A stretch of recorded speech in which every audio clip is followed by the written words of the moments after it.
ko for today's mini vlog. Alis na naman tayo for today's. Ayan na mga may nasa biyahe na nga kami.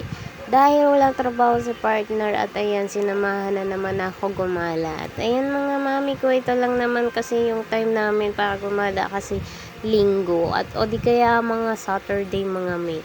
At aalis nga pala tayo at pupunta nga pala kami ng Taytay Changi kasi may bibilihin nga ako doon. At ayun na nga mga mi, dumaan muna tayo dito sa may Petron kasi napaflatan tayo ng motor. At ayan, nagpahangin muna kami ni partner bago kami magtuloy umalis. Medyo malayo din kasi mga mi yung Changi dito sa amin, kaya magbiyahe pa kami ng ilang minuto. At nandito na nga tayo sa may Taytay Changi mga mi at bumili muna kami ng buko juice kasi uhaw na uhaw. So tara, samahan nyo kami papasok dito.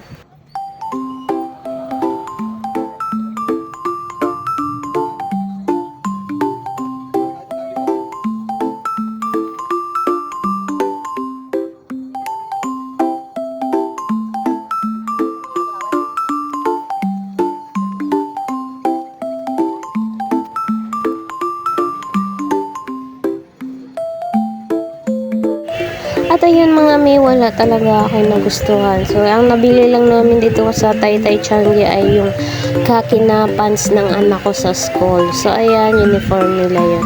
So ayan, sabi ni partner sa amin, wala kami nahanap na sapatos dito kasi hindi ko nagustuhan yung mga sapatos dito. So ayan mga may, sabi ni partner sa akin, tamang-tama doon na lang kami pupunta sa may SM Marikina. So ayun, doon kami bibili kasi nag-sell nga sila doon. So ayun, nandito na tayo malapit sa may SM Marikina mga mi. So ayun, papasok na tayo at magpa-parking muna tayo dito. So ayan, sobrang daming tao mga mi, kaya ayan, sobrang haba din yung pila ng mga parking. So ayan mga mi, sobrang dami talagang tao. Dito kami nagparking sa may Jollibee, dito sa may kabila. Pero madami pa rin talagang tao.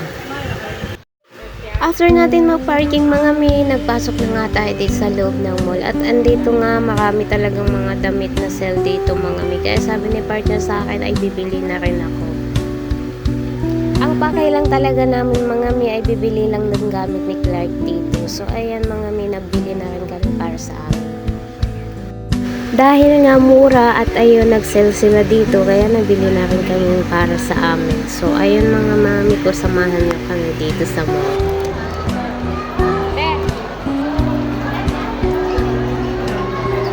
May nabudol. Ano kinuha natin dito?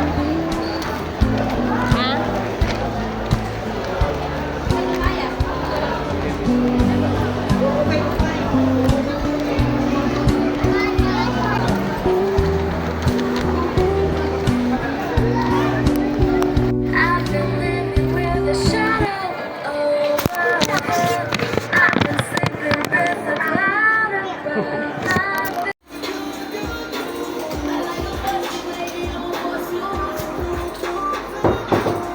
Original yan, Anong ano niya?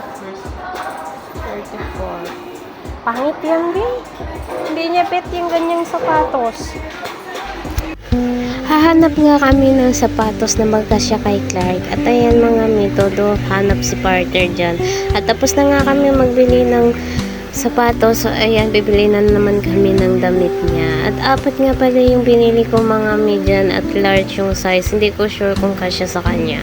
So ayan mga mi, kinuha na ni partner para i-counter. So ayan mga mi, tapos na din kami magbili ng sapatos at damit niya.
nagbayad kami. Kasi 11 na ng gabi, hindi pa kami nakauwi. Hindi pa kami nakatambay sa... Ano ba yung isa? Ano yung tao dito?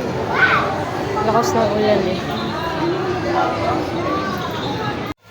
At ayun na nga, na-stranded nga kami dito kasi sobrang lakas talaga ng ulan mga mi. Kaya ayan, after namin ng ilang oras nagtambay dyan mga mi, nag-decide na rin kami umalis ni partner kasi may duty pa siya bukas. Kahit nabasa kami mga mi, aalis talaga kami. O siya, hanggang dito na lang ang aking video. Thank you for watching. Bye-bye!